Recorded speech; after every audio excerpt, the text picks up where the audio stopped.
регистрлік діни ағым өкілдері өздерінің мынау сыртқы бейнелерінде өзгерістер, сосын барып күнделікті тұрмыс тіршіліктеріндегі өзгерістерге алып келіп жасырыну әрекетіне барып жатқаны ол өтірік емес, ақиқат.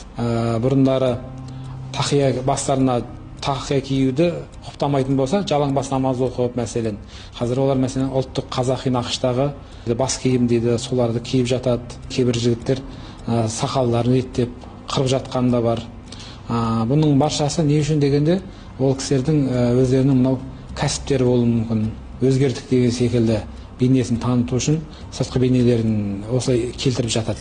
Бірақ сөйлесу барысында ақида мәселесі, сенім мәселелеріне болсын, фиқи мәселелерде болсын, немесе жаңағындай әртүрлі ұлттық құндылықтар мәселесіне келген кезде ол өздерінің ойынан қайтпағандығын сол жерде біз түсініп қалып жатамыз. Әнұраны қойып беріп жатсақ, ол жігіттер сіз не істеп тұрсыз, заңсыз әрекет жасап тұрсыз деп әнұранға деген құрметсіздік танытуы мүмкін. Тақия деген нәрсесі, жасырыну деген нәрсе, ол псевдосалафиттерде жасырыну олар дұрыс деп қабылдайды өздерін.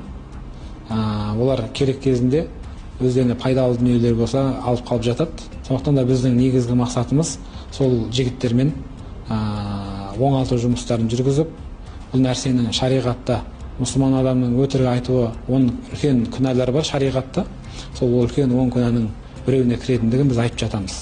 Өздерінің мынау жұмыс әрекеттерін жасыру үшін өтірік айтуы, ол үлкен күнә екендігін айтып, бұл бағымнан бас тартып жатқандары да бар.